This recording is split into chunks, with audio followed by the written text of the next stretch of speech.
ప్రేమగల తండ్రి, కృపగల దేవ, మరికొన్ని సంగతుల్లోనికి తండ్రి మమ్మల్ని నడిపించండి. ఈ వారమంతా పరిసర ప్రాంతాల్లో తండ్రి సువార్త జరిగిస్తూ సుదీర్ఘమైన ప్రాంతాల్లో కూడా తండ్రి సత్యం యొక్క రుచి ఎలా ఉంటుందో తండ్రి అనేక ప్రాంతాల్లో మీరు వాడుకుంటున్న విధానాన్ని బట్టి మీకు స్తుతులు స్తోత్రములు. మాతో మరొక్కసారి ముఖాముఖిగా తండ్రి మాట్లాడతారని ఎదురు చూస్తున్నాం. మా అందరినీ తండ్రి మీ వాక్యంలో సత్యంలో తండ్రి ఆనందింపజేసి తండ్రి మా జీవితాలకి ఇంతకన్నా ఆనందం ఏది లేదని తండ్రి గ్రహించే ధన్యత మీ వాక్యంలోంచి మరొక్కసారి మాకు అనుగ్రహిస్తారని కోరుతూ నిలబడి నేను నా జ్ఞాన ప్రదర్శన నేను చేయక తండ్రి మీ బిడ్డలకు అర్థమయ్యేలా తండ్రి మీ ఆత్మ సహాయంతో నన్ను వాడుకుంటారని అర్థిస్తూ మా శత్రువులను మా మిత్రుల్ని ప్రత్యక్షంగా పరోక్షంగా వింటున్న ప్రతి ఒక్కరిని మీ చేతులకు అప్పగిస్తూ క్రీస్తున్నామని ప్రార్థన సమర్పిస్తున్నాం తండ్రి. ఆమేన్. త్వరగా కొన్ని విలువైన సంగతులు విందాం.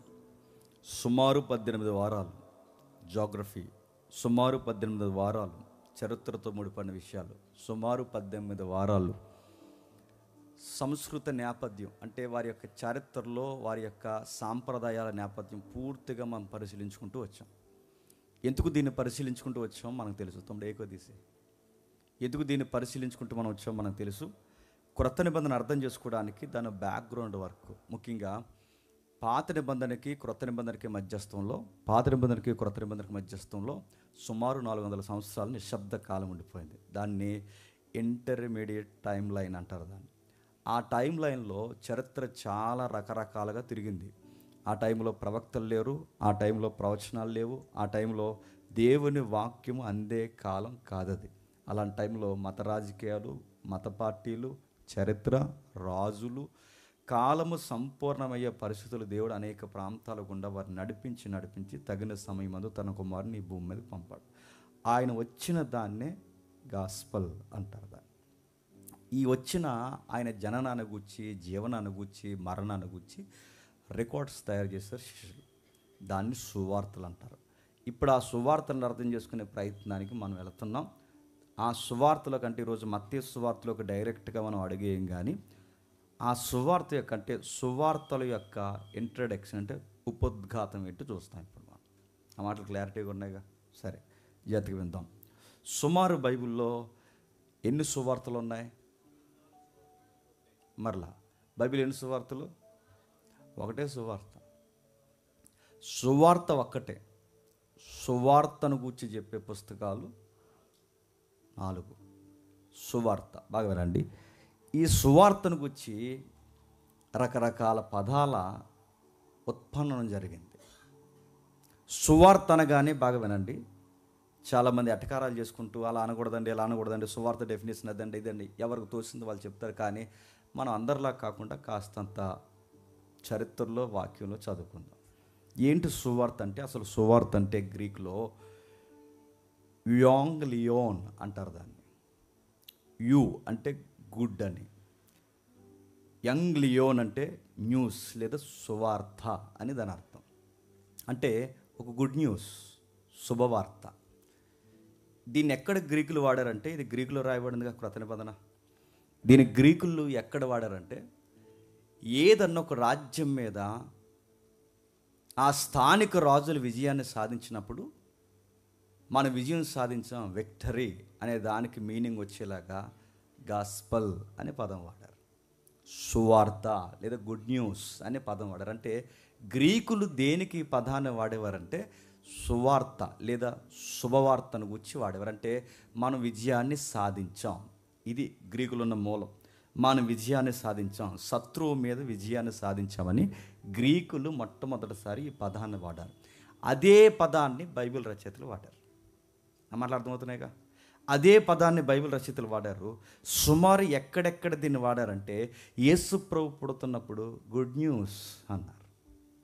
రేపు నెక్స్ట్ మంత్ మాట్లాడుకుంటాం మనం good news, good news, good news. Yesu ప్రభు పుట్టినప్పుడు గుడ్ న్యూస్ అంటే దేనికి గుడ్ న్యూస్? ఎందుకు శుభవార్త? ఎందుకు ఇది సువార్త అంటే శుభవార్త ఎందుకైందంటే చెప్తున్నాడు చూడండి. ఈ గాడ్ లేదా స్పెల్ ఏదైతే మనం మాట్లాడుకుంటున్నాం, గో అండ్ స్పెల్ అంటే వెళ్ళి చెప్పాల్సిన, అంటే వెళ్ళి మాట్లాడాల్సిన ఒక గుడ్ న్యూస్ ఉంది. ఆ రోజుల్లో యుద్ధంలో గెలిచినప్పుడు అక్కడి నుంచి కొంతమంది ప్రజలు లేదా ముఖ్యమైన వార్తాహరులు మీడియేటర్స్ ఎవరైతే ఉన్నారో వాళ్ళు వచ్చి చెప్పారట, రాజా మనం గెలిచాం, రాజా మనం గెలిచాం, శత్రువుల మీద మనం గెలిచామని ఆ ఉద్భవించే పదాన్నే గాస్పల్ లేదా శుభవార్త, గుడ్ న్యూస్ అంటారనమాట. ఇదే పదాన్ని బైబిల్ రచయితలు ఎక్కడెక్కడ వాడారంటే యేసుక్రీస్తు వారి దగ్గరికి వచ్చేసరికి ఆయన పుట్టినప్పుడు వాడారు.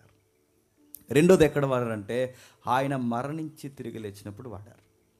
ఎక్కడ వాడారో ఒకసారి చూద్దాం. లూకాసు సువార్త ఒకసారి చూడండి, కొంచెం జాగ్రత్తగా వినండి. లూకాసు సువార్త 2వ అధ్యాయం 10వ వచనం చూడండి.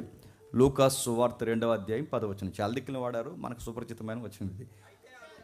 అయితే ఆ దూత, భయపడకుడి, ఇదిగో ప్రజలందరికీ కలగబోవు మహా సంతోషకరమైన సువార్తమానము. ఇంకా మూలాలు ఏముంది చెప్పిన, ఇదిగో శుభవార్తమానము. ప్రజలందరికీ ఒక గుడ్ న్యూస్, ప్రజలందరికీ ఒక గుడ్ న్యూస్ అంటే దేవదూతలే చెప్తున్నాయి. ఏమనంటే ఇదిగో ప్రజలందరికీ ఒక శుభవార్తమానము నేను మీకు తెలియజేస్తున్నాను. దావీదు పట్టణమందు నేడు రక్షకుడు మీ కొరకు పుట్టి ఉన్నాడు. ఇప్పుడు చెప్పండి, యేసు ప్రభు పుట్టినప్పుడు వాడిన పదం ఏంటంటే శుభవార్త అన్నారు. రెండోది ఎక్కడ వాడారు? అపోస్తుల కార్యములు 13వ అధ్యాయం 22వ వచనం చూడండి. అపోస్తుల కార్యములు 13వ అధ్యాయం 22వ వచనం. అపోస్తుల కార్యములు 13వ అధ్యాయం 22వ వచనం. తరువాత అతన్ని తొలగించి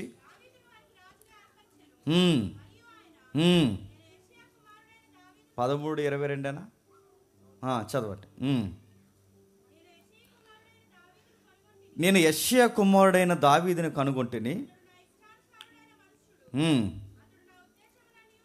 అతడు నా ఉద్దేశములని నెరవేర్చిన దావీదు సందర్భం కదా, ఒక సందర్భం ఉంటుంది. ఇదిగో ఆయన పుట్టాడు, ఆయన సిలువ వేయబడ్డాడు, ఆయన పునరుద్ధానం చెందాడు. ఈ సువార్తకి మేమందరము సాక్షులం. అంటే మనం చదువుతున్నప్పుడు మనకు అర్థమవుతుంది, ఒకటి ఆయన పుడుతున్న సందర్భంలో ఈ పదాలు వాడారు, రెండు ఆయన మరణించి తిరిగి లేచినప్పుడు ఈ పదాలు వాడారు. ఎందుకు సువార్త? అందుకే సువార్త దేనికి అంటే భగవనాలు బేసిక్స్ ఇవి. మన సువార్తలు అడిగేటదంటే అసలు సువార్త దేనికంటే ఒక మానవునికి రక్షణ యొక్క భాగ్యము ఎలా వచ్చిందో తెలియజేసేదే సువార్త. మరలా మర్చిపోవద్దు, ఒక సగటు మానవుడికి రక్షణ అంటే వాడు నరకానికి కొట్టుకుపోయే మానవుడు నరకానికి పోకుండా, శిక్షకు పోతున్న వాడు శిక్షలో గురవ్వకుండా, వాడు దేవుడి యొక్క ఉగ్రతలో చస్తే వాడు నిత్య నరకంలోకి పోకుండా, ఇదిగో నీకు సాల్వేషన్ రక్షణ ఉందరా అబ్బాయి, అది ఎలా ఉందంటే ఇదిగో ఎలా ఉంది అని వివరించే ఆ అధ్యాయం లేదా వివరించే ఆ లైన్ ఉంది చూసారా, దాన్ని సువార్త అంటారు. అంటే ఇప్పుడు నాకు సువార్త అనేది ఎక్కడుందంటే నువ్వు పోతున్నా లేదా నువ్వు బలవుతున్నా లేదా నువ్వు నాశనం అవుతున్నా లేదా నువ్వు పోతున్న పాతాళం ఏదైతే ఉందో ఆ ఉగ్రతలోకి పోకుండా నీ పక్షాన్ని అడ్డంగా నిలబడడానికి దేవుడే దీనుడిగా పుట్టాడు. ఇది గుడ్ న్యూస్. నీకు రక్షణ ఎలా వచ్చిందంటే మీ అమ్మమ్మ ప్రార్థన చేస్తే రాలేదు. నీకు రక్షణ ఎలా వచ్చిందంటే మీ తాతయ్యలు ప్రార్థన చేస్తే రాలేదు. నీకు రక్షణ ఎలా వచ్చిందంటే నువ్వు అనుకుంటే రాలేదు, మీ అమ్మ అనుకుంటే రాలేదు, మీ నాన్న అనుకుంటే రాలేదు. నీకు రక్షణ ఎలా వచ్చిందంటే దేవుడు నిన్ను నన్ను చూసి జాలి పడ్డాడు కనుక వచ్చింది.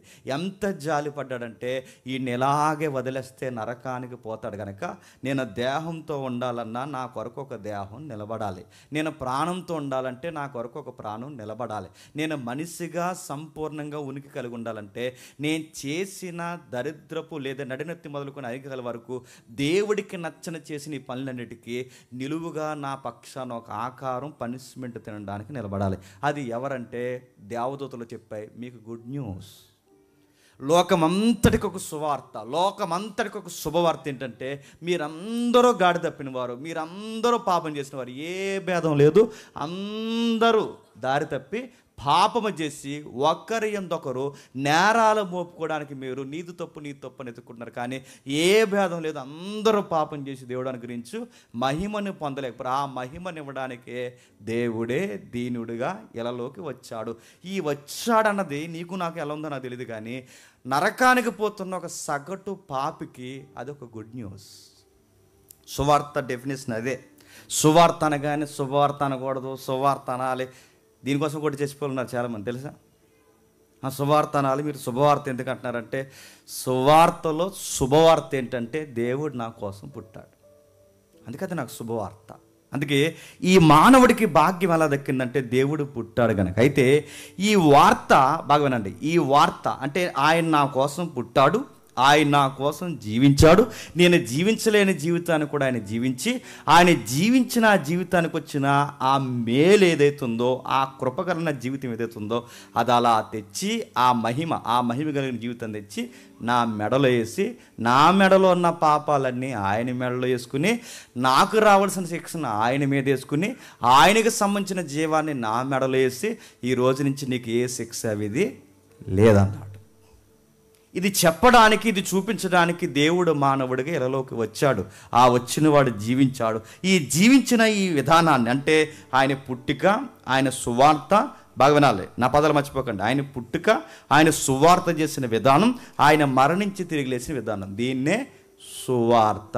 ఇది విక్టరీ మానవ ప్రపంచానికి.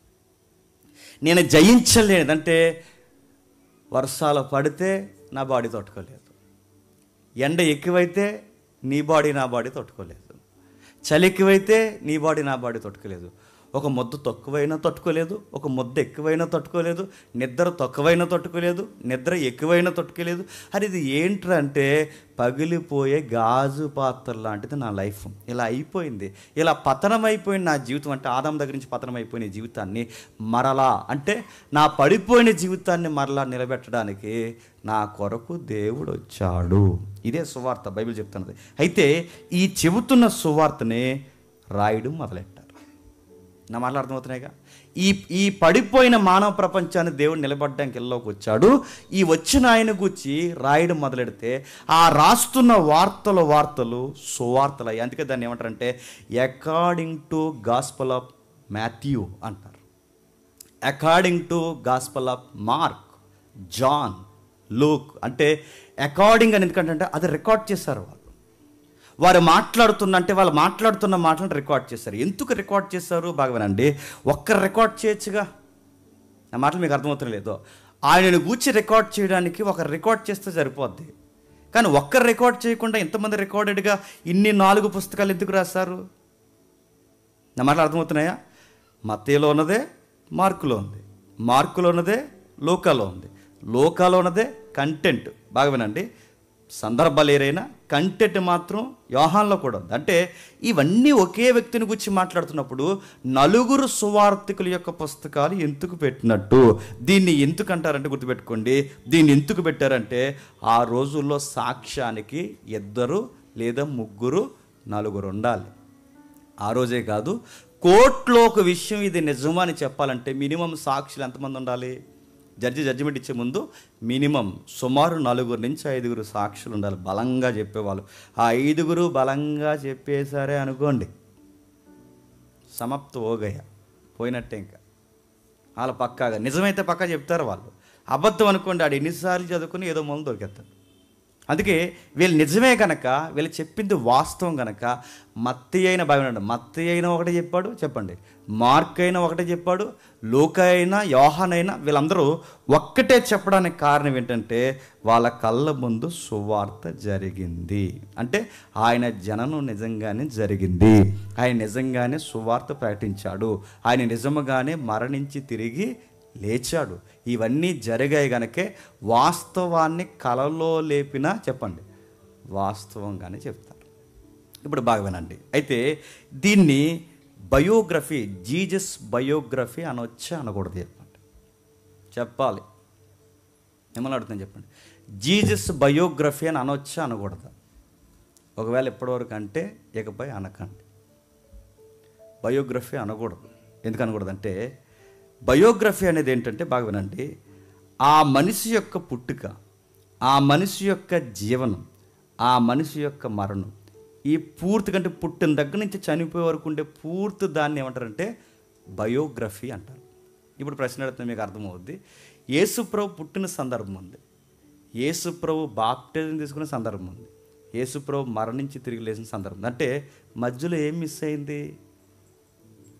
ఆయన ఎక్కడ ఆడుకున్నాడో, ఏం తిన్నాడో, ఎలా ఉన్నాడో, ఈ స్టోరీ ఏమన్నా సువార్తల్లో ఉందా? అందుకే దాన్ని థియలాజికల్గా ఏమంటారంటే బయోగ్రఫీ అనకూడదు. అంటే ఇది జీవితం, అంటే ఒక మనిషి రాసుకున్న ఆత్మకథ కాదు ఇది. అంటే యేసుప్రభు ఆత్మకథ కాదు సువార్తలు. అంటే ఆత్మకథ ఏంటంటే పలానా ఊర్లో నేను పుల్లమ్మకు పుట్టాను, పలానా ఊర్లో ఇదిగో అప్పారావుకు పుట్టాను, నేను ఆ ఈదులో ఆడుకున్నాను, ఈ ఈదులో తిరిగాను, ఇలా స్కూల్లో చదివాను, ఇవన్నీ చెప్తారు. అవన్నీ ఉంటాయి బైబిల్లో? యేసుప్రభుని సువార్తికులు రచయితలు ఎక్కడ కేంద్రీకరించారంటే ఆయన పుట్టుకను కేంద్రీకరించారు, రెండోది ఆయన మరణాన్ని కేంద్రీకరించారు, మూడోది ఆయన తిరిగి లేచింది దీన్ని అడుగుతున్నాను. దీన్ని జియోగ్రఫీ, క్షమించండి, ఇది బయోగ్రఫీ అనకూడదు. దీన్ని అలా అనడానికి వీళ్ళందుకే థియోలాజికల్గా మరి అనొచ్చు అంటే థియోలాజియన్స్ అంటే లేటెస్ట్ థియోలాజియన్స్ దాన్ని ఏమంటారంటే ఆయన పుట్టుకను గురించి బైబిల్లో ఉంది, ఆయన చేసిన సువార్తను గురించి బైబిల్లో ఉంది, ఆయన మరణ పునరుద్ధానాన్ని గురించి బైబిల్లో ఉంది. కానీ ఆయన ఎక్కడ ఎలాంటి బట్టలు వేసుకున్నాడు అంటే బాగానండి, ఎక్కడ ఆడుకున్నాడు, ఎలా పెరిగాడు, మిగిలిన సైలెంట్ లైఫ్ అని చూసారా, దాని గురించి చెప్పాలంటే సువార్త దేని మీద కేంద్రీకరించబడిందంటే ఆయన పుట్టుక, ఆయన మరణం, ఆయన పునరుద్ధరణ. అందుకే దీన్ని బయోగ్రఫీ అనకూడదు. మరి ఏమనాలంటే థియోలాజికల్గా దీన్ని ఏమనంటే థియోలాజికల్ బయోగ్రఫీ అనాలంట. ఆ ఓడి పెట్టాలి ముందు. అంటే థియోలాజికల్ బయోగ్రఫీ అంటే యాదాంత జీవిత చరిత్ర. యాదాంత జీవిత చరిత్ర అంటే ఆయన జీవితంలోంచి మానవాళికి రక్షణ ఉన్న సందర్భాన్నే రచయితలు కేంద్రీకరించారు. అందుకే దీన్ని థియోలాజికల్ బయోగ్రఫీ అనాలి. అంతేగాని నా ఆత్మకథ అనకూడదు, గుర్తుపెట్టుకోండి. యేసుప్రభు ఆత్మకథ అనకూడదు. ఎందుకంటే ఆత్మకథ అయితే అన్నీ ఉండాలి. అన్నీ ఉన్నాయా? అందుకే యోహాను ఏమంటాడంటే ఆయన చేసిన వాటిని గురించి రాస్తే భూలోకమైనను సరిపోదంటే అవన్నీ వాళ్ళు పట్టించుకోలేదు, అవన్నీ రాయలేదు. ఏవైతే అవసరమో అవే రాస్తారు, వాటి మీదే కేంద్రీకరించారు. అందుకే సువార్త అనగానే మళ్ళీ గుర్తుపెట్టుకోండి, సువార్త అనగానే శుభవార్త. శుభవార్త దేనికంటే నా కొరకు దేవుడు మరణించడానికి పుట్టాడు, నా కొరకు ఈ భూమి మీద 33.5 సంవత్సరాలు జీవించాడు, ఆ జీవించిన ఆయన నా కొరకు మరణించాడు, మరలా నన్ను తిరిగి లేపడానికి ఆయనే నాకన్నా ముందుగా తిరిగి లేచాడు. ఇది బాగా వినండి, గ్రీకు యుద్ధాల్లో వాడే పదం అంటే విక్టరీలో వాడే పదం నా లైఫ్ అనే విక్టరీకి కూడా దేవుడు వాడాడు. అందుకే మనం రాబోతున్న మన కొత్త సాంగ్లో ఇంట్రడక్షన్ వాయిస్ ఏంటంటే ఫ్రోమో వాయిస్, దాంట్లో వాయిస్ ఏంటంటే మీకు చాలాసార్లు మెసేజ్లో చెప్పిందే, నా జీవితం అనే కథనానికి కథానాయకుడు నీవే అని. అంటే ఈ 2025లో నేను నడుస్తున్న నడక్కి, లేదా 1990 లేదా 89, 90 ఈ మధ్యస్థంలో పుట్టిన పుట్టుకకి ఆ కథానాయకుడికి సంబంధము ఉంది. ఆయన జననానికి నా జననానికి, ఆయన మరణానికి నా మరణానికి, నా పునరుద్ధానానికి, ఆయన లెగిసిన పునరుద్ధానానికి సంబంధించి సువార్తలో ఎంత ఇంక్లూడ్ అయిపోయి మానవ చరిత్ర ఉంది. ఇంకా ఏముంది, ఇంకా సువార్తల గురించి ఏం చెప్తున్నారంటే, ఇంకా మాట్లాడుకుంటూ పోతే సువార్తల గురించి మనం మాట్లాడుకుంటే సువార్తలు బాగానండి, సువార్త పుస్తకాలు 4, సువార్త ఒకటే. ఈ సువార్త పుస్తకాలను విడదీస్తే సుమారు 3 పుస్తకాలు ఒకేలా ఉంటాయి, కానీ ఒక్కటి డిఫరెంట్గా ఉంటుంది. 3 పుస్తకాలు ఒకేలా ఉండేది ఏంటంటే మత్తయి, మార్కు, లూకా. మళ్ళీ మార్కులో క్రీస్తు పుట్టుకుని కూర్చుంటారు. నా మాటలు అర్థమవుతున్నాయో లేదో అర్థం చేసుకునే ప్రయత్నం చేయాలి. ఎందుకంటే మనం వెంటనే సువార్తలోకి వెళితే మనకు అర్థం కాదు. ఇవన్నీ మన మైండ్లో పెట్టుకుంటే మనం బాగా అర్థం అవుతుంది. సరే, సుమారు 2 పుస్తకాలు పుట్టుకుని గురించి చెప్పాయి, 2 పుస్తకాలు చెప్పండి ఆయన పునరుద్ధానాన్ని గురించి ఎక్కువ చెప్పాయి. పుట్టుకను కూర్చిన 2 పుస్తకాలు ఏంటి చెప్పండి? ఒకటి మత్తయి, 2 లూకా. ఆయన పునరుద్ధానాన్ని పరిచర్ని హైలైట్ చేసిన పుస్తకాలు ఏంటి చెప్పండి? మార్కు, యోహాను. ఇది సువార్తలు. నా మాటలు అర్థమవుతున్నాయిగా. సువార్త పుస్తకాలు ఏంటంటే 1, 2 పుట్టుక కోసం చెప్పాయి, 2 ఆయన పునరుద్ధానం కోసం చెప్పాయి. ఇవి 4 పుస్తకాలు. అంటే ఈ 4 పుస్తకాల్లో 3 ఒకేలా ఉంటాయి, ఇంచుమించు ఒకేలా ఉంటాయి. ఈ 4 పుస్తకాల్లో మొట్టమొదటి రాయబడిన పుస్తకం పేరేంటి? మీ బొంద, మత్తయి కాదు, అది ఎవరో చెప్పారు, మార్కు సువార్త అని. చాలాసార్లు మెసేజ్లు టచ్ చేసాం కదా మనం. అంటే యాదాంతం లేదా పండితుల అంచనా ప్రకారం మొట్టమొదటి రాసిన సువార్త ఎవరంటే మార్కు సువార్త.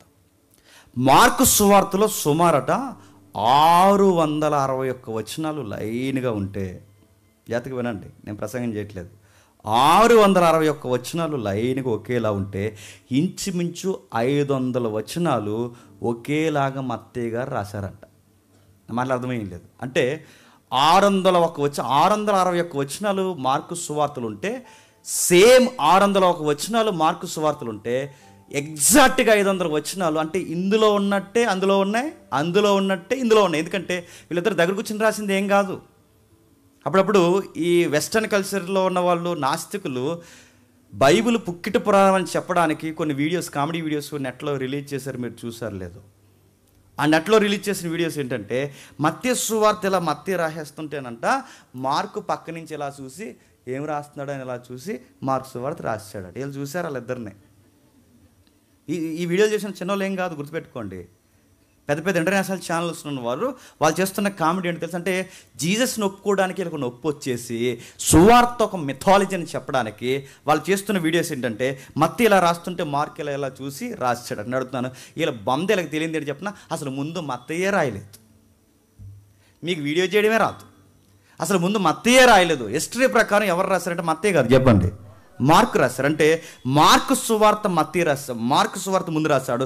సుమారు 600 వచనాలు రాస్తే అందులో 500 వచనాలు ఒకేలాగా మత్తయి రాశాడు. మిగిలిన వేరే కోణాల్లో మత్తయి కవర్ చేశాడు. రెండోది, సుమారు 500 వచనాలు మత్తయి కవర్ చేస్తే సుమారు 350 వచనాలు లోక ఎగ్జాక్ట్గా అలా రాశాడట. మిగిలింది జాగ్రఫీ, హిస్టరీ కవర్ చేశాడు ఆయన. అంటే ఈ 3 పుస్తకాలు ఒకేలా ఉంటారు. దీన్ని ఏమంటారంటే ఒకే క్రమంలో సిస్టమేటిక్గా రాయబడిన, అంటే క్రమానుగతంగా రాయబడిన గాస్పల్ బుక్స్ అంటారు అన్నమాట. అంటే ఒకే క్రమంలో ఒకేలా ఉంటాయి. అందుకే చూడండి వాళ్ళు అద్భుతం. అంటే మత్తయి సువార్త యేసు ప్రభు ఈ టైంలో అద్భుతం చేసిన మత్తయి ఎలా రాశాడో మార్కు సువార్త కూడా అదే లైన్ మీకు కనబడుతుంది.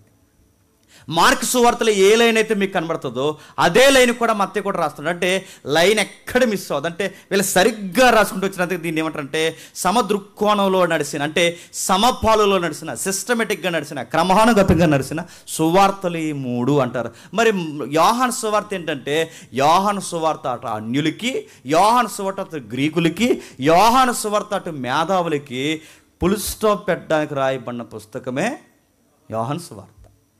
ఇవి సువార్తల యొక్క ఉపోద్ఘాతం. అంటే ఈ సువార్తల యొక్క ఇంట్రడక్షన్. అంటే ఇది సువార్త, అంటే సువార్తలు ఎలా రాయబడ్డాయి. ఇప్పుడు ప్రశ్న, ఎందుకు రాయబడ్డాయి ఈ సువార్తలు, ఈ పుస్తకాలు ఎందుకు రాయబడ్డాయి? ఈ సువార్త పుస్తకాలు రాయాల్సినంత అవసరం ఎందుకు వచ్చింది? నన్ను అడిగితే మీరు జాతకమేనండి.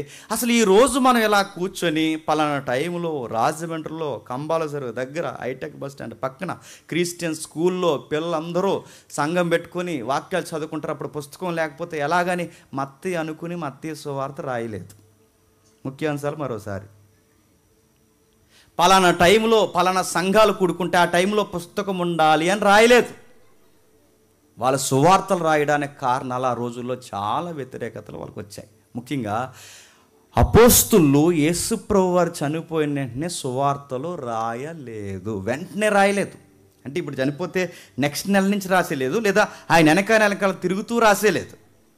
సోజన్ సిరీస్ మీరు చూసారా లేదో? సోజన్ సిరీస్ చూస్తున్నప్పుడు మత్తయి ఉంటాడుగా, మత్తయి ఎలా చూస్తుంటాడు చూసారుగా మత్తయ్య. ఆ మత్తయ్య గారు ఓ బుక్ పక్కన పెట్టుకుని ఆయన చేసిన అద్భుతాలన్నీ ఇలా రాసేస్తున్నట్టు డైరెక్టర్ చూపిస్తుంటాడు. అలా లేదు, అలా రాయలేదు.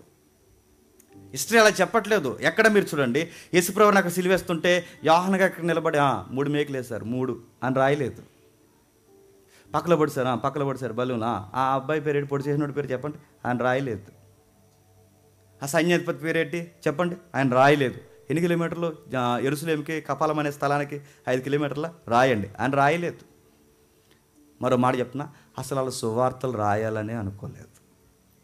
మొదటి సంఘం అట, అపోస్తులట, యేసుప్రభు త్వరగా వచ్చేస్తాడని వాళ్ళ ఫోకస్ రైటింగ్స్ మీద పెట్టలేదంట. మీకు తెలుసా?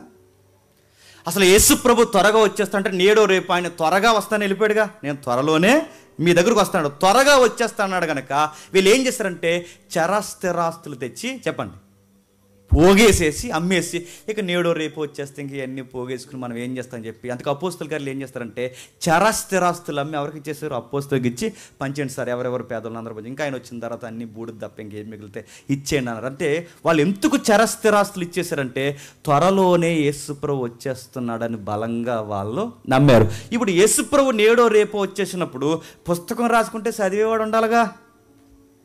నా మాట మీకు అర్థమయ్యలేదు. నేడో రేపు వచ్చేస్తే పంచభూతాలు మిక్కటమైన యాండ్రంతో లయమైపోతే మరి వచ్చేసిన తర్వాత ఇంకెవడు చదువుకుంటాడు ఇక్కడ? అందుకే వాళ్ళు సువార్తలు రాయాలి, దాన్ని దస్తావేజులుగా తయారు చేయాలి, అవి రాజ్యపు దస్తావేజులుగా మారినట్టు మారాలని వాళ్ళు అనుకోలేదు. మరి ఎందుకు రాయాల్సి వచ్చిందంటే వాళ్ళ సువార్తలు రాయడానికి ముఖ్యమైన కారణాలు ఉన్నాయి. శిష్యులు రక్షణలోకి వచ్చేసరికి సగ జీవితం అయిపోయింది వాళ్ళది. మెజారిటీ శిష్యులు మీరు చూడండి, చాలా శిష్యులు చూడండి, యేసుప్రభు కన్నా పెద్ద వయసులో ఉన్న శిష్యులు యేసుప్రభు దగ్గర ఉన్నారా లేదా? పేతురు గారు లేరా? ఇంచుమించు యోహాన్ తప్ప మిగిలిన వారు అందరూ యేసుప్రభుకు అటు ఇటుగా పెద్దోళ్ళే. అందులో ఎంగేజ్లో కనబడేది ఎవరు ఉన్నారంటే యేసుక్రీస్తు వారు, యోహానే. మిగిలిన వారంతా ఇంచుమించు చాలా పెద్దగా ఉన్నవారు. అంటే వీళ్ళు యేసుప్రభుని నమ్ముకునే రక్షణలోకి వచ్చేసరికి సగ జీవితం అయిపోయింది. సగ జీవితం వీళ్ళది అయిపోయిన తర్వాత వీళ్ళకి ఒక థాట్ వచ్చిందంట, అరే దేవుడు వచ్చేస్తాడు, యేసుక్రీస్తు వారు వచ్చేస్తున్నారు, వచ్చేస్తానన్నవాడు ఇంకా రాలేదు కదా, కనుక ఇప్పుడు మనం చనిపోతే ఇప్పుడు మనం చనిపోతే రేపొద్దున ఆయన వచ్చే లోపు మనం చనిపోతే ఆయన ఇలా చేశాడు, ఇలా జరిగిందని రేపొద్దున్న సరిగ్గా చెప్పకపోతే, ఆయన జీవిత చరిత్ర ఉన్నట్టుగా అందకపోతే తప్పుడు సువార్త అయిపోతాదేమో అని రికార్డ్స్ స్టార్ట్ చేశాడు. ఇది ఒక పాయింట్.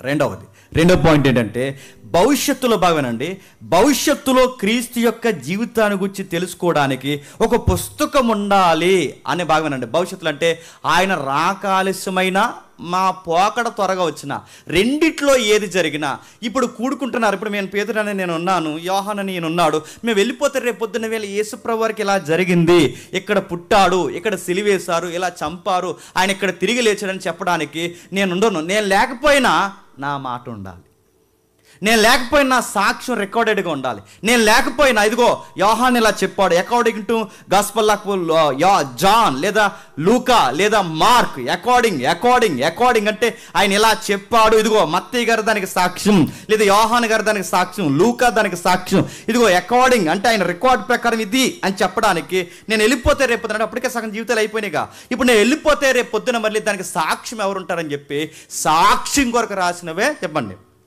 సువార్త పుస్తకాలు. అన్నిటికన్నా ముఖ్యమైనది ఏంటంటే సంఘానికి ఒక బుక్ అంటే మా సాక్ష్యాలు రికార్డెడ్గా ఉండాలి, అంటే ఆయన వచ్చేంత వరకు త్వరలోనే చేస్తాడు, కొంత ఉండాలని రాశారట. మూడోది ఏంటంటే అపోస్తులు బ్రతుకుండగానే, ఇది బాగా వినండి, ఇది ఇంపార్టెంట్ పాయింట్, అపోస్తులు బ్రతుకుండగానే తప్పుడు సువార్తలు ఎక్కువైపోయినాయి అంట.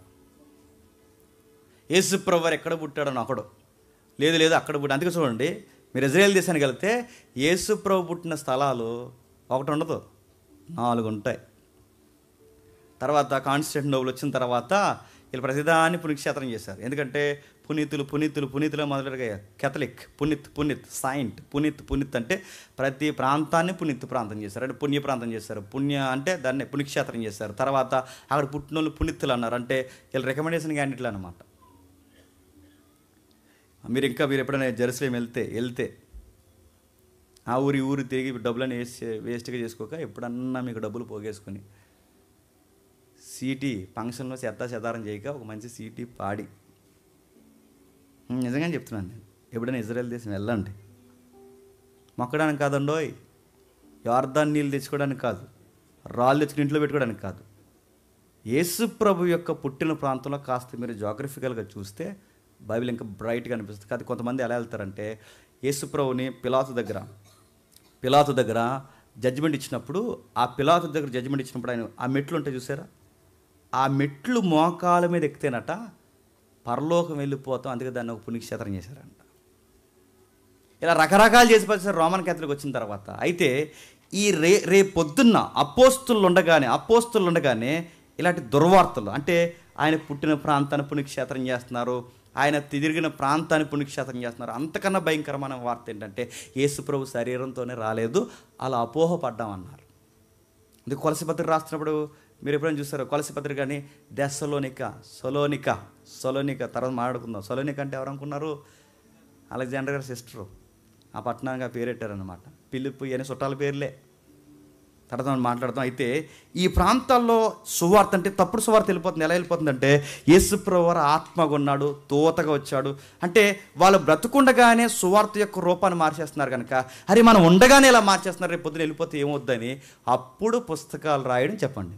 అంటే సుమారు 20 నుంచి 25 సంవత్సరాల లోపు అంతకాలం గడిసే వరకు ఏం రాయలేదన్నమాట, సువార్త. అందుకే యేసుప్రభు వారి మరణానికి సువార్తలు రాసే సమయానికి కొన్ని 10 సంవత్సరాల గ్యాప్ ఎందుకు వచ్చిందంటే త్వరలోనే యేసుప్రభు వచ్చేస్తాడు అనుకుని టైం గ్యాప్ తీసుకున్నారు.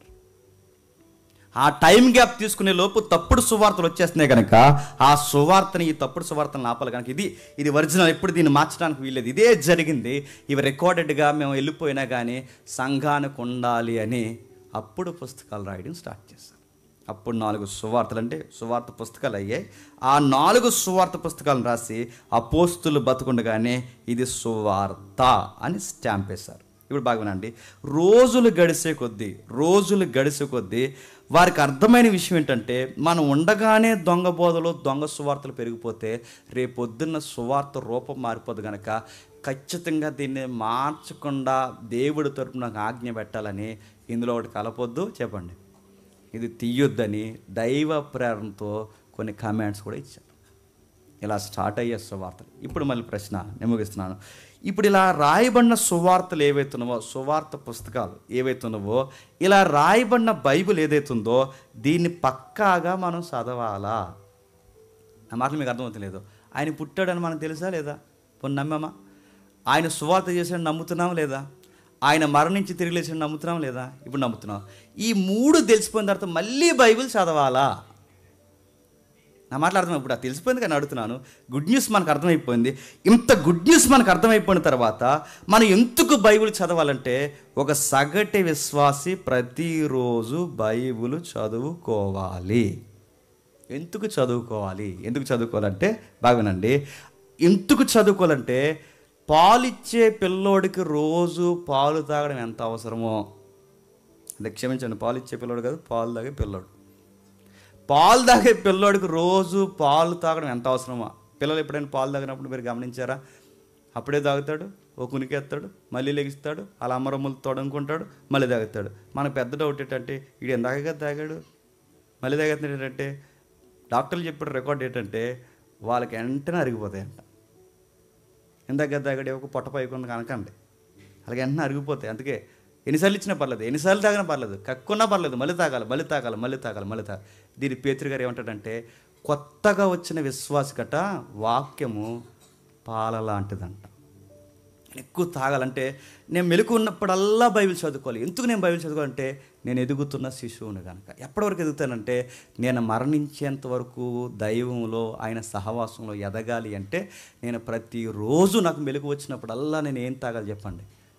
వాక్యాన్ని చదువుకోవాలి. అయితే బాధాకరమైన విషయం ఏంటంటే, మన కారణాలు ఇలా ఉంటే నాకు ఆ బైబిల్ చదవడానికి సమయం దొరకట్లేదంట. రెండో కారణం ఏంటంటే, చదువుదాం అనుకుంటున్నాను కానండి, చెప్పండి, చదువుదాం అనుకుంటున్నాను కానండి, చెప్పండి ఏదో చెప్పారు, అర్థం కావట్లేదండి. ఇవేనా కారణాలు చెప్తున్నాను, ఇవేగా కారణాలు. నేను ఈరోజు ప్రసంగం చెప్పలేదు, జాతకమేనంటే. అయితే నాకు సమయం ఉంటే నేను చదువుతానండి, కానీ నాకు సమయం లేదు, ఇదొక కారణం. రెండోది, నేను చదువుదాం అనుకుంటున్నాను కానీ నాకు అర్థం కావట్లేదండి, ఇదొక కారణం. ఇప్పుడు బాగానండి, ఇలా బైబిల్ అంటే, ఇప్పుడు దేవుడు నీకు ఒక బైబిల్ ఇచ్చాడు, నాకు ఒక బైబిల్ ఇచ్చాడు. ఇక్కడ 350 మంది లేదా 400 మంది ఉంటే 400 మందికి 400 బైబిల్ ఇచ్చాడు. కానీ బాధాకరమైన విషయం ఏంటంటే, ఆ బైబిల్ చదివే 400 మంది లేరు. ఉన్నారా? నిజాయితీగా ఒప్పుకోండి. ప్రసంగాలు చేసే వాళ్ళు కూడా బైబిల్ చదవరు రెగ్యులర్గా. సంఘ పెద్దలు కూడా బైబిల్ రెగ్యులర్గా చదవరు. బైబిల్ని ఇలా మూసేసి వారం తర్వాత తెచ్చేవారిని ఒక ఆయన ఏమంటాడు చెప్పిన, హెన్రిన్ అని ఒక ఆయన ఏమంటాడు తెలుసా? Dusty Bibles always lead to dusty lives అంటాడు. దాని అర్థం ఏంటి చెప్పిన, దుమ్ము పెట్టిన బైబిల్ అట దుమ్ము పెట్టిన జీవితాల్ని ఇళ్లల్లో తయారు చేస్తాయి అంట. ఆల్వేస్ గుర్తుపెట్టుకోండి. నీ బైబిల్ తుప్పు పట్టిందంటే నీ బతుకు తుప్పు పడుతుంది, ఇదే గుర్తు. నువ్వు జిప్పేసి పక్కన పడేస్తున్నావు అంటే నీ లైఫ్ కూడా నువ్వు జిప్పేసేస్తున్నావు అని గుర్తు. నీకు చదివేంత ఖాళీ లేదంటే నీ లైఫ్ని ఎలా డిజైన్ చేసుకోవాలన్నంత ఆలోచన నీకు దొరకట్లేదు. నీకు బైబిల్ చదవడానికే నీకు ఆసక్తి రావట్లేదంటే నీ లైఫ్ మీద నీకు ఇంట్రెస్ట్ లేదంటే నీ లైఫ్కి బాగానండి, నీ డస్ట్ లైఫ్కి, నీ డస్ట్ పెట్టిన బైబిల్కి సంబంధం ఉంది. కనీసం ఒక 2 వచనాలు కూడా నువ్వు చదవలేకపోతున్నావంటే, పట్టుమని ఒక గంట కూడా నువ్వు బైబిల్ చదవలేకపోతున్నావంటే నీ జీవితం బాగుపడమంటే బైబిల్ అంటుంది ఎట్టా బాగుపడతాది. నీ బైబిల్కు తుప్పబడితే నీ బతుక్కు తుప్పబడుతుంది. నీ బైబిల్కి డస్ట్ పడితే నీ బ్రతుకు కూడా డస్ట్ లైఫే అవుతుంది. అందుకంటే ఎంట్రీని ఏమంటున్నాడు, ఎదుగో డస్ట్ పెట్టిన బైబిల్ ఎక్కడైతే ఉంటాయో డస్ట్ పెట్టిన లైఫ్స్ కూడా ఉంటాయంట. అలాంటి జీవితాలు కూడా ఉంటాయి. అందుకే చూడండి ఆయన మాట్లాడుతున్నాడు, ఇది నిజం, ఇది నిజం, ఇది నిజం, నిజం. మళ్ళీ చెప్తున్నాను, బైబిల్ ఎందుకు చదవాలంటే ఎందుకు చదవాలంటే నేను ప్రతిరోజు శిశువుగా ఎదగాలి. ఒక శిశువుకి ప్రతిరోజు పాలు ఎంత అవసరమో నా ఆత్మీయ జీవితానికి కూడా ఆత్మీయంగా నేను ఎదగడానికి నాకు వాక్యం అంత అవసరం. బైబిల్ చదివితే ఏమవుద్ది అన్నాను మీరు అడిగితే, లైఫ్లో మారు మనసు అన్న ఒక పేజ్ స్టార్ట్ అవుద్ది. బాగా వినాలి. అంటే ఈ పుస్తకం అంత ప్రభావితంగా ఉంటుంది అంటే చాలా ప్రభావితంగా ఉంటుంది. ఇప్పుడు మళ్ళీ అడుగుతున్నాను, ప్రపంచంలో ఈ ఒక్క పుస్తకమే ఉందా? పుస్తకాలు ఉన్నాయి చెప్పండి. చాలా పుస్తకాలు ఉన్నాయి. బైబిల్ ఒకటైనా చెప్పండి. చరిత్ర పుస్తకాలు ఉన్నాయి, రొమాంటిక్ బుక్స్ ఉన్నాయి, ఇంకా చెప్పండి నాకు గుర్తు రావట్లేదు, కథలు ఉన్నాయి, ఎన్నో బుక్స్ ఉన్నాయి. ఇన్ని పుస్తకాలు చదువుతున్నప్పుడు నేను అడుగుతున్నాను, ఇన్ని పుస్తకాలలో ఈ పుస్తకానికి ఆ పుస్తకానికి తేడా ఏంటంటే, ఒక మనిషి జీవితంలో మార్పు రావాలి అంటే సూత్రం ఒక్కటే, బైబిల్ చదివితేనే మార్పు వస్తుంది. అదేంటంటే మిగిలిన పుస్తకాలు చదివితే మారు మనసు రాదని రాదు. అడుగుతున్నాను, ఈ పుస్తకం చదివితే నాకు మారు మనసు వస్తుందని ఒక బుక్ చూపించండి. మరి ఎలా చేసేవారో దొంగతనాలు అంటే ఒకటి ఏమన్నాడు చెప్పనా, ఆ లాజికల్ బుక్ చదివానండి, అలా వేసాను కన్ను అన్నాడు అంటాడు. మీరు కావాలని చూడండి, చెడగొట్టే పుస్తకాలు ఉన్నాయా లేదా? మీకు ఓ మాట చెప్తాను చూడండి, అణుబాంబు కనిపెట్టింది ఎవరండి? ఇదేంటి అణుబాంబు? మీ మీద వేయాలండి అనుభవం చెప్తున్నా. అణుబాంబు కనిపెట్టింది ఎవరు?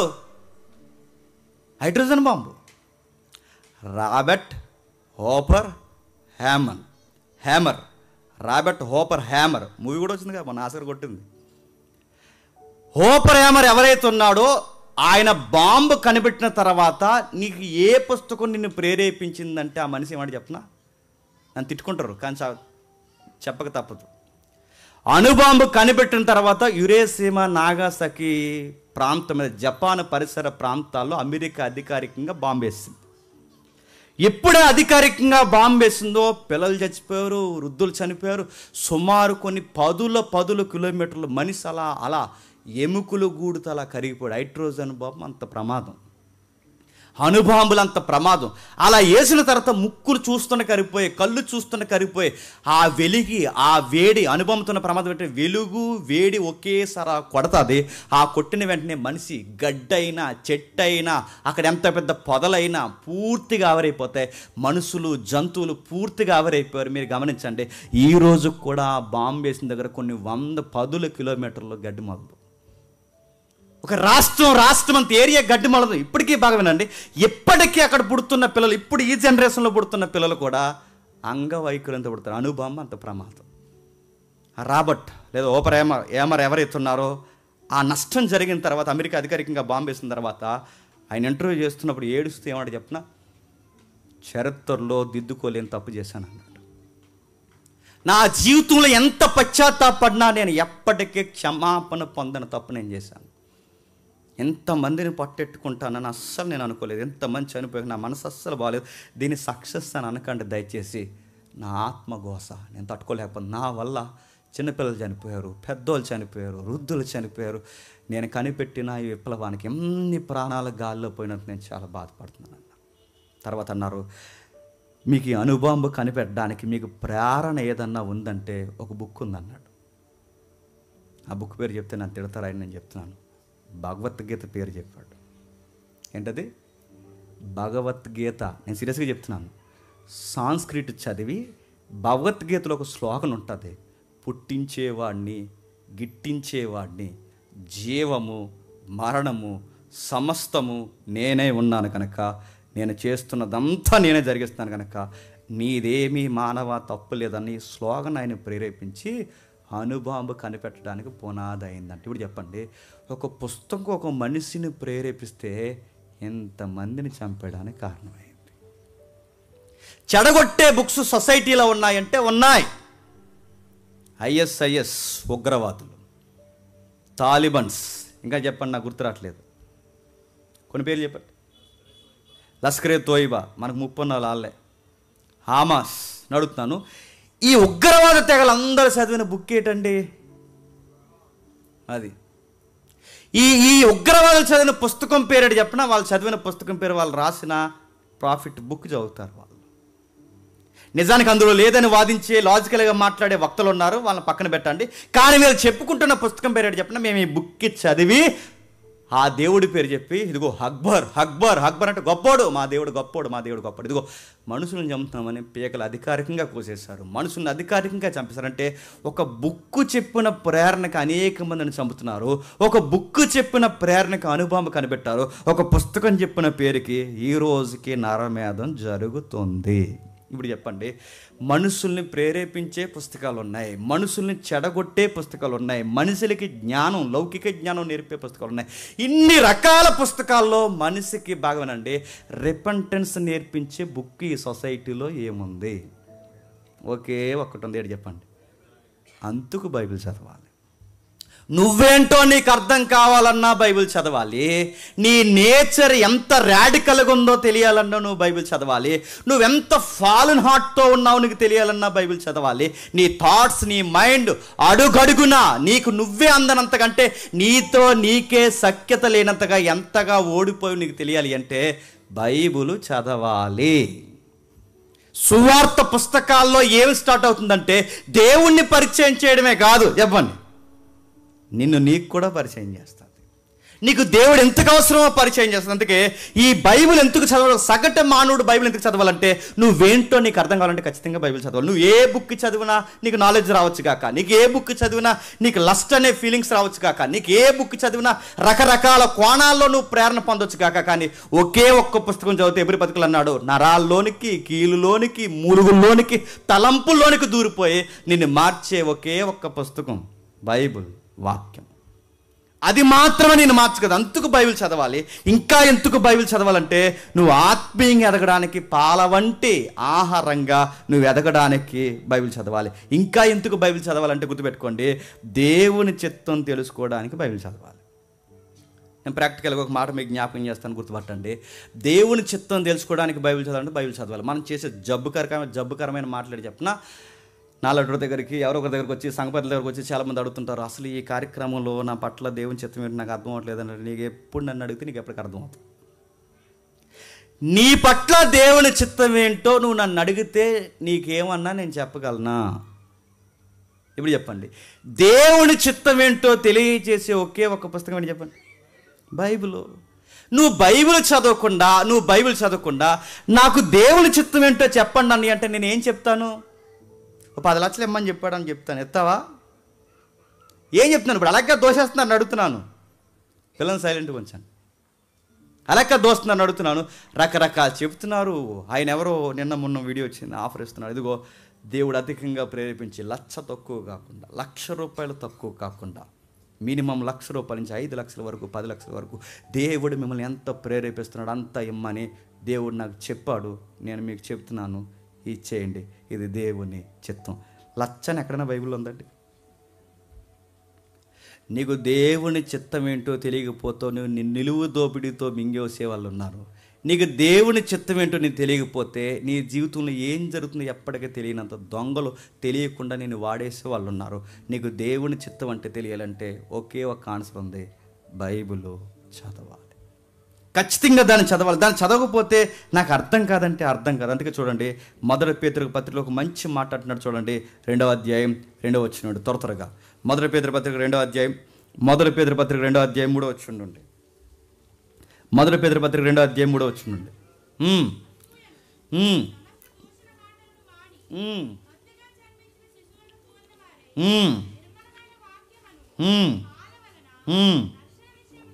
ఇప్పుడు చెప్పండి, నా పట్ల దేవుని చిత్తం ఏంటి చెప్పనా? దూషించుతూ తిరుగుతూ మానే. ముందు నాలుగు భుజాల మీద తిరుగుతున్నా చూస్తా, ముందు అది మానే. నీకోసం నీకే తెలియనంతగా ఇతరుల ఒకరి దగ్గర నువ్వు మాట్లాడుకుంటూ తిరుగుతున్నావు, అన్నీ మానే. అంటే దోసన, కపటము, అసూయ, చెప్తా చెదారం ఏదైతే ఉన్నావో ఇవన్నీ మానేస్తే కానీ ఆయన సంపూర్ణ చిత్తం ఏంటో నీకు అర్థం కాదు. నీ పట్ల ఆయనకున్న చిత్తం ఏంటో చెప్పినా, నీ మాటలు జాగ్రత్త, నీ నడకలు జాగ్రత్త, నీ పడకలు జాగ్రత్త, నీ ప్రవర్తన జాగ్రత్త, నీ సంపాదన జాగ్రత్త, ప్రతీదీ జాగ్రత్త. ఇవి జాగ్రత్తగా ఉండడమే, తమ తమ ఘటములను కాపాడుకోవడమే చెప్పండి దేవుని చిత్తం. అంటే బైబిల్ ఎందుకు చదవాలి? ఒకటి, బైబిల్ ఎందుకు చదవాలంటే నువ్వెలా మారు మనసు పొందాలో తెలియాలంటే బైబిల్ చదవాలి.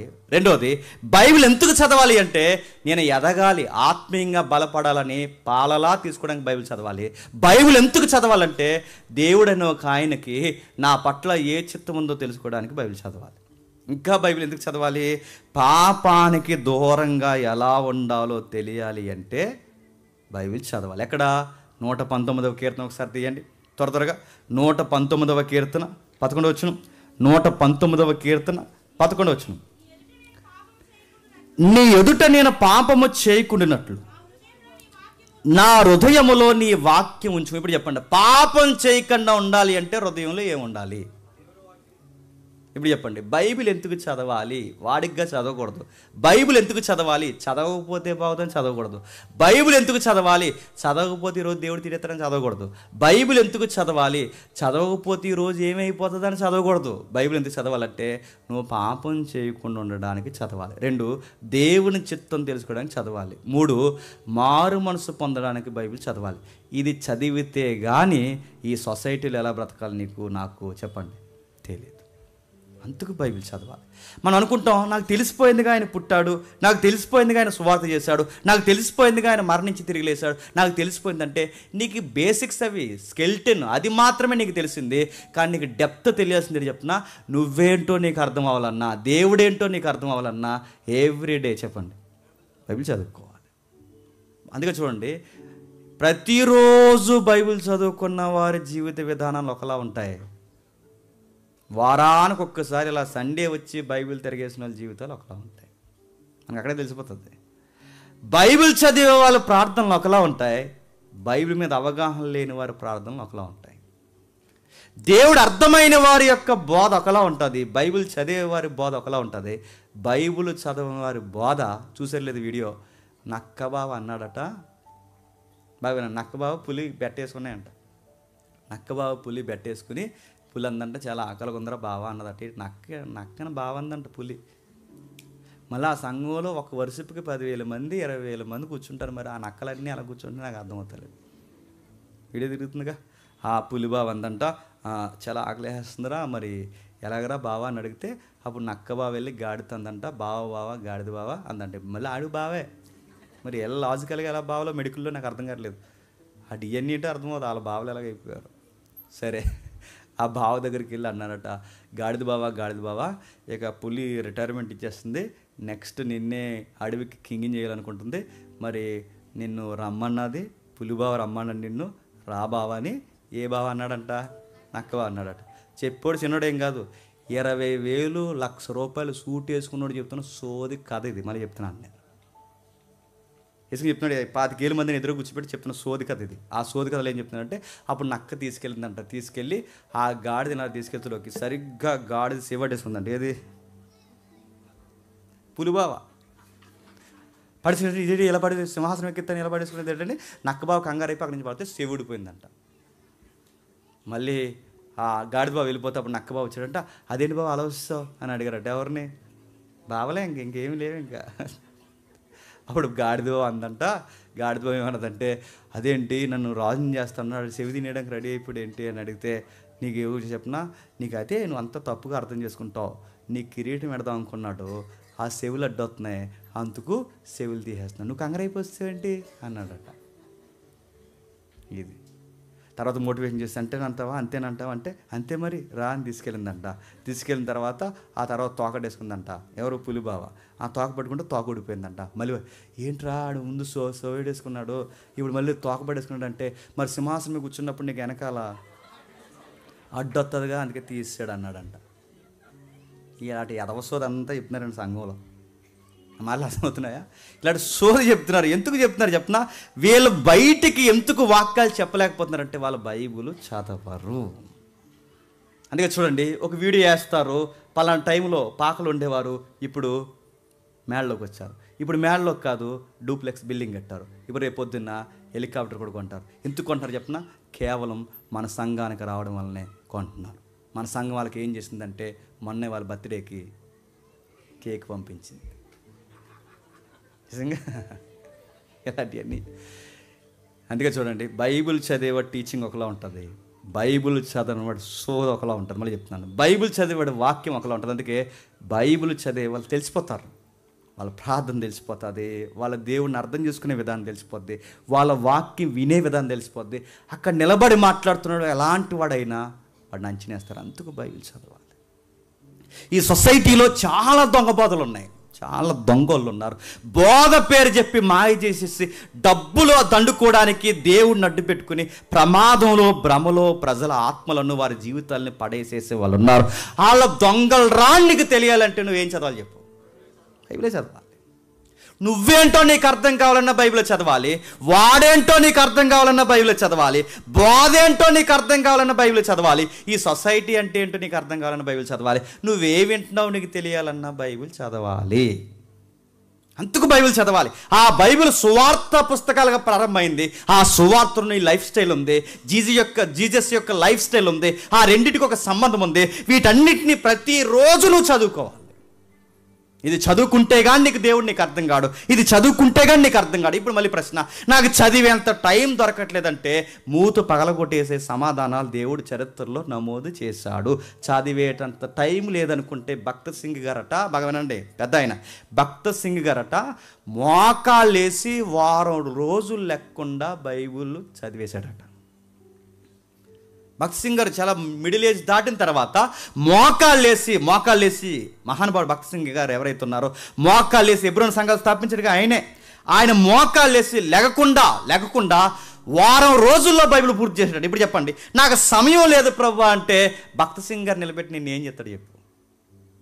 వారం రోజుల్లో బైబిల్ అయిపోద్దని చాలా మంది అటకారం చేస్తారు. వారం రోజుల్లో ఎవరైనా బైబిల్ చదువుతారంటే చాలా మంది అటకారం చేస్తారు. భక్త్ సింగ్ గారి యొక్క సాక్ష్యం దొంగ సాక్ష్యం అన్నారు కాదు. లేటెస్ట్ సర్వే ప్రకారం బాగా వినండి, ఒక సగటు విశ్వాసి, సాదా సీదాగా తెలుగు వచ్చిన విశ్వాసి అంటే అలా స్లోగా గుడించుకుని ఒక లైన్గా చదవగలిగే విశ్వాసి, అంటే పదాలు జాగ్రత్తగా చదవగలిగే విశ్వాసి, ఒక లైన్లో ఒక టైంలో చదవగలిగే విశ్వాసి కూర్చొని చదివితేనట ఆకుండా కంటిన్యూగా చదివితే 74 గంటల 29 నిమిషాల్లో మొత్తం బైబిల్ అయిపోద్దంట. లేటెస్ట్ సర్వే ఎంత? 74 గంటల 28 నిమిషాల్లో మొత్తం బైబిల్ని ఒక అలా కూర్చుని, ఇది మనం చదువుతాం చూసారా? నేను చదువుతాను. యెహోవా ఎలాగో సెలవిచ్చుచున్నాడు, ఈ పట్టణములో నిలిచి ఉన్నాడు, ఖడ్గము చేతనైనను క్షామము చేతనైనను, ఇలా చదువుకుంటూ వెళ్ళిపోతాయి. ఈ ఫ్లోలో ఈ టైంలో చదువుకుంటూ వెళ్ళిపోతే 74 గంటల 28 నిమిషాల్లో బైబిల్ అయిపోతాడు. నెక్స్ట్ ఇంకా అలా కాదు, కేవలం నేను పాత నిబంధనే చదవాలనుకుంటే 56 నిమిషాల్లో, బాగా వినండి, 56 గంటల 44 నిమిషాల్లో పాత నిబంధన అయిపోతుందంట. కేవలం 56 గంటల 49 నిమిషాల్లో పాత నిబంధన అయిపోద్దట. క్రొత్త నిబంధన కేవలం 17 గంటల 44 నిమిషాల్లో క్రొత్త నిబంధన అయిపోద్దంట. ఇంకే విషయం చెప్పిన, సుమారు నువ్వు ఆగకుండా రోజుకి 2.5 గంటలు, బాగా వినాలి, రోజుకి 2.5 గంటలు చదివితే నెలలో బైబిల్ మొత్తం అయిపోద్దంట. ఇప్పుడు చెప్పండి, నాకు టైం లేదు ప్రభువా అంటే నీకు 2 గంటలు కూడా లేదా? నెల రోజుల నుంచి చూడని సినిమా చూడకుండా నెల రోజులు చూస్తావు. సినిమా ఒకటి ఎన్ని గంటలు ఉంటే చెప్పండి? 3 గంటలు. ఎన్ని సీరియల్ చూస్తావు, ఎన్ని సినిమాలు చూస్తావు అని అడుగుతున్నాను. నీ మొబైల్ స్క్రీన్ టైమింగ్ తీస్తే ఎన్ని గంటలు వస్తుంది రోజుకి? అడుగుతున్నాను. 2 గంటలు చూసిన తర్వాత అమ్మో 2 గంటలు అయిపోయింది, ఇక్కడ నుంచి చూడండి, నెట్ ఆపేసావు నువ్వు చెప్పు. బాత్రూంలోకి వెళ్ళినప్పుడు పట్టిపోతున్నావు, భోజనం దగ్గర పట్టిపోతున్నావు. దీన్నే నువ్వు స్క్రీన్ టైమింగ్ తీస్తే అడుగుతున్నాను. రోజుకి సుమారు మొబైల్ టైం వాడే ఎంత చెప్పినా పగలు 12 గంటలు ఉంటే 12 గంటలు మొబైల్ చూసే వాళ్ళు ఉన్నారంటే మీరు నమ్మగలరా? అలవాటు అయిపోయింది మనకి. అలా ఓపెన్ చేసుకోవాలి. వాట్సాప్ ఏమి రాకుండా ఓపెన్ చేసుకోవాలి, ఫేస్బుక్ ఏమి రాకుండా ఓపెన్ చేసుకోవాలి. చెయ్యి అలా ఆడేస్తుంటుంది మనకి. అలా ఆడేసి అలా అలా అలా గంటే అయిపోతే మనకి అది అలా పక్షవాతం వచ్చేద్ది అనమాట. అలా గంటేయాలి మనకి. మన స్క్రీన్ టైంలోని గంటలు గంటలు ఉందని అడుగుతున్నాం. రోజుకి గంటలు గంటలు మన స్క్రీన్ టైమింగ్ ఉంది. ప్రయాణంలో వాడుతున్నాం, భోజనం దగ్గర వాడుతున్నాం, బాత్రూమ్ దగ్గర వాడుతున్నాం, బయట వాడుతున్నాం. ఇన్ని గంటలు దీనికి ఇస్తున్నావు, ఇన్ని గంటలు దీనికి ఇస్తున్నా కానీ అడుగుతున్నాను, ఇన్ని గంటలు దీనికి ఇస్తే రోజుకి 2.5 గంటలు ఇస్తే నెలకు బైబిల్ చదివేస్తాం. ఇంత సౌలభ్యం దేవుడు ఇచ్చి ఇన్ని గంటలు దేవుడు పెట్టి నాకు టైం లేదు ప్రభువా అంటే దేవుడు అంటాడు, మొబైల్ని పక్కన పెట్టి బైబిల్ని పక్కన పెట్టి నువ్వు దేనికి ఇంపార్టెంట్ ఇచ్చావంటే బైబిల్కి కాదు, చెప్పండి, మొబైల్కి ఇంపార్టెంట్ ఇచ్చావు. ఇప్పుడు చెప్పండి, దేవుడు మనకి ఎందుకు అర్థం అవ్వట్లేదంటే చదవం. దేవుడు మనకి ఎందుకు అర్థం అవ్వట్లేదంటే అర్థం కావట్లేదు అంటాం. దేవుడు మనకి ఎందుకు అర్థం అవ్వట్లేదంటే బైబిల్ చదువుతున్నప్పుడు నిద్ర వచ్చేస్తుంది అంటాం. అందుకే మీరు ఎలాగూ చదవరని చెప్పండి, మీరు ఎలాగూ చదవరని మాలాటోల్ని దేవుడు రేపి ఇక్కడ నిలబెట్టి ఇదిరా అబ్బాయి సువార్త అంటే అని మత్తయి సువార్త దగ్గర నుంచి చెప్పండి మొదలెట్టించాడు. ఇంత చెప్పాక కూడా నువ్వు చదవకపోతే చెప్పండి, నీకు గాడిద బావ కదే కరెక్ట్.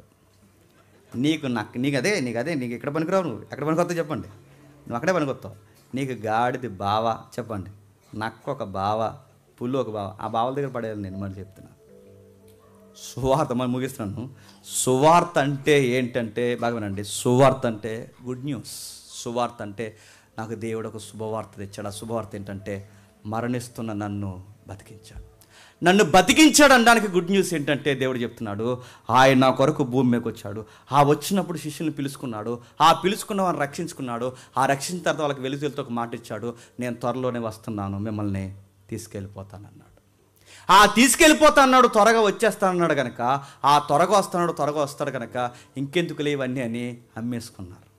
ఆ అమ్మేసుకున్నవన్నీ చరస్థరాస్తులు అమ్మితే ఈయన ఇంకా రాకపోయేసరికి దొంగ బాధలు పెరిగిపోయారు. ఆ దొంగ బాధలకి ఫుల్ స్టాప్ పెట్టడానికే సువార్తలు రాయడం స్టార్ట్ చేశారు. ఆ సువార్తలు రాసిన మొట్టమొదటి సువార్తికుడు చెప్పండి మార్కు గారు. ఇలా ప్రారంభమైన సువార్తలు, ఆ ప్రారంభమైన సువార్తని లేదా క్రొత్త నిబంధనని పాత నిబంధనని ఖచ్చితంగా ప్రతిరోజు నువ్వు చెప్పండి చదువుకోవాలి. లోక సంబంధమైన పుస్తకాలు చదివి పాడైపోతారేమో కానీ బైబిల్ చదివి పాడైపోయిన వాళ్ళు ఉన్నారు చెప్పండి. కేవలం బైబిల్లో ఒక వాక్యం బాగా వినండి, ఇలాంటి పేపర్ దొరికితే చదువుకుని మారిపోయిన భక్తులు ఉన్నారని మీరు నమ్మగలరా? అలా ఈదంటే వెళుతున్నప్పుడు కరపత్రం ఇస్తే కరపత్రం మీద ఒక రెఫరెన్స్ చదివి మారిపోయిన వాళ్ళు ఉన్నారని మీరు నమ్మగలరా? ఒక్కొక్క రెఫరెన్స్ వాళ్ళని మార్చేసింది. ఎన్ని రెఫరెన్స్లు, ఎంత జాగ్రఫీ, ఎంత హిస్టరీ. ప్రతి వారం మొదటి మెసేజ్, రెండో మెసేజ్ ఇన్ని మాట్లాడుతున్నా నీకు బైబిల్ చదవాలనిపించట్లేదంటే బాగా వినండి, నిన్నేమనాలి? ఒక కామెంటరీ రాస్తున్న ఆయన ఏమన్నాడంటే, జైల్లో కూర్చుని లెటర్స్ రాసిన పౌలు గారికి కష్టం లేదంట, కానీ జైలు బయట ఉండి ఆ లెటర్లు చదవడానికి మనకు మాత్రం చాలా కష్టం వచ్చిందంట. నా మాటలు అర్థమవుతున్నాయా? సరసాల్లో కూర్చుని పత్రికలు రాసిన ఆయనకి మాత్రం బాధ అనిపించలేదు, అదే పత్రికలు బయటకు వచ్చి చదవడానికి మాత్రం చెప్పండి మనకు చాలా బాధ అనిపిస్తుంది. నేను మళ్ళీ చెప్తున్నాను, మీరేమనుకున్నా ఇది చదవకుండా ఎవ్రీడే ఇది చదవకుండా నా లైఫ్ని బాగు చేయి ప్రభు అంటే ఆకాశం నుంచి చెయ్యిలా వచ్చి నేనేం బాగు చేయదు. అలాంటిది నమ్మితే నేను నువ్వే మోసం చేసుకుంటావు. ఇది చదవకుండా నా జీవితంలో నూతన ఉద్యమం తీసుకురా ప్రభు అంటే నూతన ఉద్యమం రాదు. డిమ్ముని మంత్రం ఏమి వేయడైనా. ఇది చదవకుండా నా జీవితంలో అద్భుతాలు జరిగించి ప్రభు అంటే ఇది చదవకుండా అద్భుతాలు జరగవు. ఇది చదివారు గనకే దేశాలు మారాయి, ఇవి చదివారు గనకే మూఢనమ్మకాలు పోయాయి, ఇది చదివారు గనకే చదువులు వచ్చాయి, ఈ బైబిల్ చదివారు గనకే నాగరికత నేర్పించారు, ఈ బైబిల్ చదివారు గనకే సమాజం బాగుపడింది. మళ్ళీ చెప్తున్నాను, ఈ తరం కూడా ఈ బైబిల్ చదివితే ఈ తరం మళ్ళీ బాగుపడుతుంది. చదవండి, ఎవరి కోసమో చదవకండి, చెప్పండి మీకోసమే చదవండి. ఈ బైబిల్ దేవుడు నాకు ఇచ్చాడు కనుక నమ్మించాడు కనుక చదవండి. దీనికి డస్ట్ పట్టిందో మళ్ళీ చెప్తున్నాను, నీ లైఫ్కి డస్ట్ పెడుతుంది, గుర్తుపెట్టుకో. నేను ప్రారంభంలో ఒకసారి చదివేసానండి అంటే నువ్వు ప్రారంభంలో ఒకసారి చదివేస్తే సరిపోదు. ఎదిగే పిల్లోడికి పాలు ఎలా అవసరమో రోజు మనం ఆత్మీయంగా ఎదుగుతున్న మనకి ప్రతిరోజు ఈ వాక్యం అనే పాలు మనకి అవసరం. చాలామంది ఒక పొరపాటు చేస్తున్నారు ఇటీవల కాలంలో. లేదండి, సత్యం చెప్పే బోధకుల మెసేజ్లు నేను వింటున్నానంటే, నేను ఈ మాట జాగ్రత్తగా వినండి, నేను కావాలని ఈ మాట అంటున్నాను. సత్యం చెప్పే బోధకులు జేమ్స్ గారు ఎక్సెట్రా ఎక్సెట్రా వీళ్ళ బోధలు మేము వింటామండి, వీళ్ళు బాగా చెప్తారు వాక్యం అని మీరు అనుకుంటే, అన్ని వేళలా సత్యం చెబుతున్న వారు కూడా కొన్నిసార్లు వాళ్ళ అభిప్రాయాలు కూడా చెప్పేస్తారు. వాళ్ళ అభిప్రాయాల మీద నువ్వు ఫాలో అయిపోతే అప్పుడప్పుడు నీకు నష్టాలు కూడా జరుగుతాయి. అందుకే స్పీకర్ అభిప్రాయం కాదు నీకు కావాల్సింది. ఎంత దమ్మున్న స్పీకర్ వచ్చి నీకు గొప్ప మెసేజ్ చెప్పినా నీకు మొట్టమొదటి ప్లేస్ ఎవరికి ఇవ్వాలి చెప్పినా? బైబిల్కి ఇవ్వాలి. ఆ బైబిల్ ఉన్న ఆ వచనాన్ని సరిగ్గా వివరిస్తేనే ఆ స్పీకర్కి రైట్ కొట్టాలి. ఒకవేళ ఆయన అది అభిప్రాయంలాగా అనిపిస్తే, ఇది మీ అభిప్రాయంలో అనిపిస్తుంది, నాకు ఎందుకో బైబిల్కి మీ వివరణకి నాకు సెట్ అయినట్టు అనిపించలేదు బ్రదర్, ఇంకొకసారి ఆలోచించండి, మొహమాటంలా కూడా చెప్పాలి. స్పీకర్ల మీద ఆధారపడి కొంపలు తగలేసుకున్న ఉన్నారని మీరు నమ్మగలరా? స్పీకర్ల యొక్క అభిప్రాయాల మీద ఆధారపడి జీవితాలు నిలువెల్లా పాడు చేసుకున్నట్టు నమ్మగలరా? అందుకే చెప్తున్నాను, వినండి. మంచి వాక్యాలు చెప్పేవాళ్ళు వినండి. మంచి వాక్యం చెప్తున్న ప్రతి వాక్యం వినండి. అటన్నిటికన్నా ముఖ్యంగా ప్రతిరోజు చెప్పండి, బైబిల్ చదవండి. అది మత్తయి నుంచి స్టార్ట్ చేయండి, లేదు మార్క్ నుంచి స్టార్ట్ చేస్తారా, మొత్తం మీద స్టార్ట్ చేయండి. క్రమానుగతంగా చదవండి. ప్రతి వారం ఇక్కడికి రండి, దాని బ్యాక్గ్రౌండ్ ఏంటి మేము చెప్తాం, అది మైండ్లో పెట్టుకోండి. ఇంటికి వెళ్ళండి, సుమారు ఒక 2.5 గంటలు మేము చదివాం చూసారా, అదే ఫ్లోలో చదువుకుంటూ వెళ్ళిపోండి. వచ్చే నెలకు డిసెంబర్ కల్లా మీరు బైబిల్ ఆగొట్టి ఇక్కడ కూర్చుంటారు. మళ్ళీ డిసెంబర్లో స్టార్ట్ చేయండి, మళ్ళీ జనవరి కల్లా అయిపోద్ది. సుమారు మీరు అదే కంటిన్యూ చేస్తే ఏడాదికి ఎన్నిసార్లు చదువుతారు చెప్పండి? 12 సార్లు చదివితే నీ ముందు ఎవడన్నా బైబిల్ మాట్లాడుతుంటే నీకు రెఫరెన్స్ ఎలా తిరుగుతాయి చెప్పనా? గిర్రని తిరుగుతాయి. నీకు 12 సార్లు కాదు, 10 సంవత్సరాలు అయిపోయిన సంఘానికి వచ్చినావు. ఎప్పుడో చదివే బాప్టిజం తీసుకున్నప్పుడు, ఇప్పుడు ఇంకా చదవు. ఇంకా అదే అబ్రహాం గారు అలా అంటారు కదా, నా మూలన ఎక్కడ ఉంటుంది, అది ఎక్కడది, నాకు ఆ మూలన ఉంటుంది అంటాడు. ఆ మూల పోని అడుగుతున్నాను. చాలామంది రెఫరెన్స్కి ఆ మూలన ఉంటుంది, ఈ వారం ఉంటుంది, ఆ కింద ఉంటుంది, ఆ పైన ఉంటుంది అని అడుగుతున్నాను. ఈ వారం ఎక్కడ ఉంటుందండి నాకు అంట. రెఫరెన్స్ అలా గుర్తుంటే కొంతమందికి. అది చెప్తున్నాను, రోజు బైబిల్ చదవండి, ప్రతిరోజు చదవండి. నెల ఖచ్చితంగా నీకు ఆసక్తి ఉంటే, టైం ఉంటే ఒక 3 గంటలు ఇవ్వు. ఇంకా నెలకు ముందే అయిపోద్ది. చివరి లాస్ట్ డేస్ హాలిడేస్ పెట్టుకో, అది ప్రేయర్ డేస్కి పెట్టుకో. మళ్ళీ చదువు. బైబిల్ అన్నిసార్లు చదివేస్తే నేను అడుగుతున్నాను, మనం ఎంత బైబిల్ పండితులు అయిపోతామండి. ఒకసారి ఇది మ్యాజిక్ ఏదో బాగుందని ఒకసారి స్టార్ట్ చేయండి. మన జాగ్రఫీ క్లాసులు ఇంకా బ్రైట్గా ఉంటాయి, మన హిస్టరీ క్లాసులు ఇంకా బ్రైట్గా ఉంటాయి. నేను చెబుతున్నప్పుడు ఇంకా బ్రైట్గా మీరు రెస్పాండ్ అవుతారు. మన సువార్తలోకి ఇలా అడుగుపెట్టిన వెంటనే మత్తయి సువార్త అనగానే మీకు అలా ఫ్రంట్ వేసినట్టు అలా ఉండిపోద్ది అంతే. నిజానికి ఈరోజు మత్తయితో స్టార్ట్ చేద్దాం అనుకున్నాను. ఈ బేస్మెంట్ లేకుండా అందులోకి వెళ్ళడం నాకు ఇష్టం లేదు. అందుకే ఇది ఇంట్రడక్షన్ మాత్రమే. సువార్తకి ఉపోద్ఘాతం, బైబిల్ చదవడానికి ఉపోద్ఘాతం మీద నీకు నమ్మకం ఉండి స్టాండింగ్ ఉంటే వచ్చే వారానికి రోజుకి 2 గంటలు కేటాయించి, రేపు మత్తయి సువార్త స్టార్ట్ అవుతుందిగా, ఈ మత్తయి సువార్త రోజుకి 2 గంటలు కేటాయించి వచ్చే వారానికి మత్తయి సువార్త ఎంత చదువుతావో అంత చదువు రా. రోజుకి 2 గంటలు కట్టేస్తే నెలకే బైబిల్ అయిపోతే, రోజుకి 2.5 గంటలు కట్టేస్తే వచ్చే వారానికి ఏమైపోతుంది చెప్పండి? మత్తయిని అలా తిరిగేసి అలా వస్తావు నువ్వు. మళ్ళీ చెప్తున్నాను, మత్తయిని ఇంకో 10 సార్లు పలకరించి వస్తావు. మళ్ళీ చెప్తున్నాను, పలకరించరండి. అప్పుడు మత్తయిలోకి అడుగు పెడదాం. ఎలాగైనా మీకు అర్థమైన అవ్వకపోయినా చదివిరండి.